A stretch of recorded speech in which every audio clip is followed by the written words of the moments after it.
नमस्कार मित्रों, ऋषि चिंतन चैनल में आपका हार्दिक स्वागत है। आज का चैप्टर है एक अच्छा मनुष्य बनाएगा। मैं बिस्तर पर से उठा।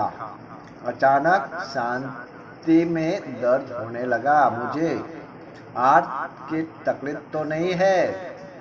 ऐसे विचारों के साथ मैं आगे वाले बैठक में कमरे में गया। मैंने नज़र की कि मेरा परिवार मोबाइल में व्यस्त था। मैंने पति को देखकर कहा, काव्या, थोड़ा छाती में रोज से आज ज़्यादा दुख रहा है। डॉक्टर को बताकर आता हूँ। हाँ, मगर संभल कर जाना। काम हो तो फोन करना।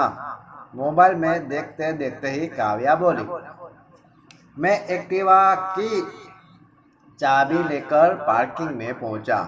पसीना मुझे बहुत आ रहा था। एक्टिवा स्टार्ट नहीं हो रहा था। ऐसे वक्त हमारे घर का काम करने वाला ध्रुव साइकिल लेकर आया। साइकिल को ताला मारते ही उसे मैंने मेरे सामने खड़ा देखा। क्यों साहब, एक्टिवा चालू नहीं हो रहा है? मैंने कहा, नहीं, आपकी तबीयत ठीक नहीं लगती साहब। इतनी पसीना क्यों आया है? साहब, स्कूटर को किक इस हालत में नहीं मारते। मैं किक मार के चालू कर देता हूँ। ध्रुव ने एक ही किक मारकर एक्टिवा चालू कर दिया। साथ ही पूछा, साहब अकेले जा रहे हो? मैंने कहा, हाँ, ऐसी हालत में अकेले नहीं जाते। चलिए मेरे पीछे बैठ जाइए। मैंने कहा, तुम एक्टिवा चलाना आता है? साहब, गाड़ी का भी लाइसेंस है, चिंता छोड़कर बैठ जाओ। पास ही अस्पताल में हम पहुंचे। ध्रुव दौड़कर अंदर गया और व्हील चेयर लेकर बाहर आया। साहब, अब चलना ही नहीं, उसे कुर्सी पर बैठ जाओ। ध्रुव के मोबाइल पर लगातार घंटियां बजती रही। मैं समझ गया, फ्लैट में से सबके फोन आते होंगे कि अब तक क्यों नहीं आया। ध्रुव ने आखिर थक कर किसी को कह दिया कि आज नहीं आ सकता। ध्रुव डॉक्टर के जैसे ही व्यवहार कर रहा था। उसे बगैर कुछ पूछे मालूम हो गया था कि साहब को हार्ट की तकलीफ हो रही है। लिफ्ट में से व्हीलचेयर आईसीयू की तरफ लेकर गया। डॉक्टर की टीम तो तैयार ही थी। मेरी तकलीफ सुनकर सब टेस्ट शीघ्र ही किए। डॉक्टर ने कहा, आप समय पर पहुंच गए हो। इसमें भी अपने व्हील चेयर का उपयोग किया। वह आपके लिए बहुत फायदेमंद रहा। अब कोई भी प्रकार की राह देखना, वह आपके लिए हानिकारक होगी। इसलिए बिना देर किए हमें हार्ट का ऑपरेशन करने का आपको ब्लॉकेज जल्द ही दूर करने होगा। इस फॉर्म पर आपसे स्वजन के हस्ताक्षर की जरूरत है। डॉक्टर ने ध्रुव को सामने देखा। मैंने कहा, बेटे दस्तखत कर ले आते हैं। साहब, इतनी बड़ी जवाबदारी मुझ पर न रखो। बेटे, तुम्हारी कोई जवाबदारी नहीं है।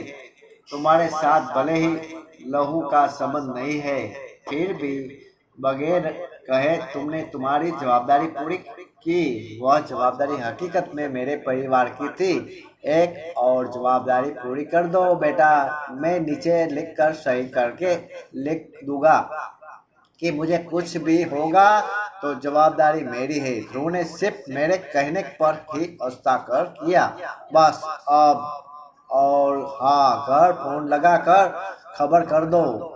बस उसी समय मेरे सामने मेरी पत्नी काव्या का मोबाइल ध्रुव के मोबाइल पर आया। वह शांति से काव्या को सुनने लगा।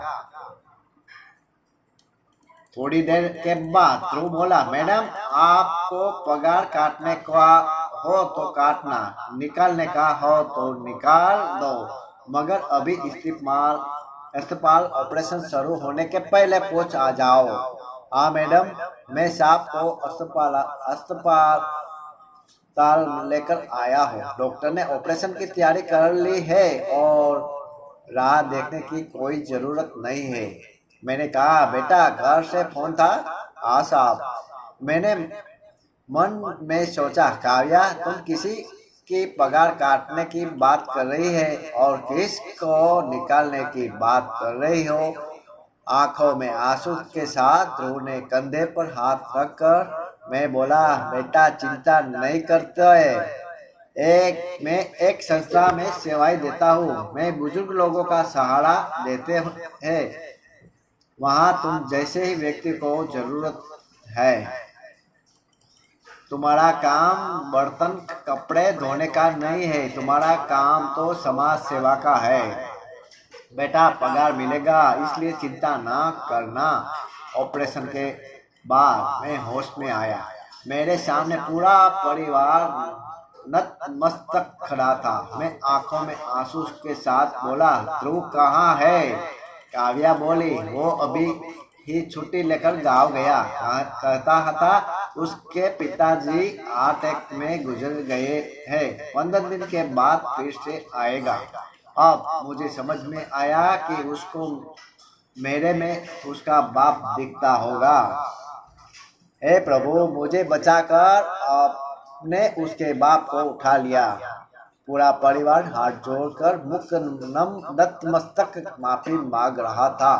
एक मोबाइल की लत व्यसन अपने व्यक्ति को अपने दिल से कितना दूर लेकर जाता है, वह परिवार देख रहा था। यही नहीं, मोबाइल आज घर घर कलह का कारण भी बन गया है। बहुत छोटी छोटी बातें तत्काल अपना माँ बाप को बताती है और माँ की सलाह पर ससुराल पक्ष के लोगों से व्यवहार करते हैं। परिणाम स्वरूप वह 20-20 साल भी ससुराल पक्ष के लोगों के अपनापा जोड़ नहीं पाते। डॉक्टर ने आकर कहा, अब से पहले यह बताइए ध्रुव भाई आपके क्या लगते? मैंने कहा, डॉक्टर साहब कुछ संबंधों के नाम या गहराई तक न जाए तो ही बेहतर होगा। उससे संबंध की गरिमा बन रहेगी। बस मैं इतना ही कहूँगा कि जो आपत्ति स्थिति में मेरे लिए फरिश्ता बन कर आया था। पिंटू बोला, हमको माफ कर दो पापा, जो फर्ज हमारा था वह ध्रुव ने पूरा किया। वह हमारे लिए शर्मजनक है। अब मैं ऐसी भूल भविष्य में कभी भी नहीं होगी। बेटा जवाबदारी और नसीहत सलाह लोगों को देने के लिए ही होती है। अब लेने की घड़ी आए तब लोग ऊपर नीचे या बगल झांकते हैं हो जाते हैं। अब रही मोबाइल की बात। बेटे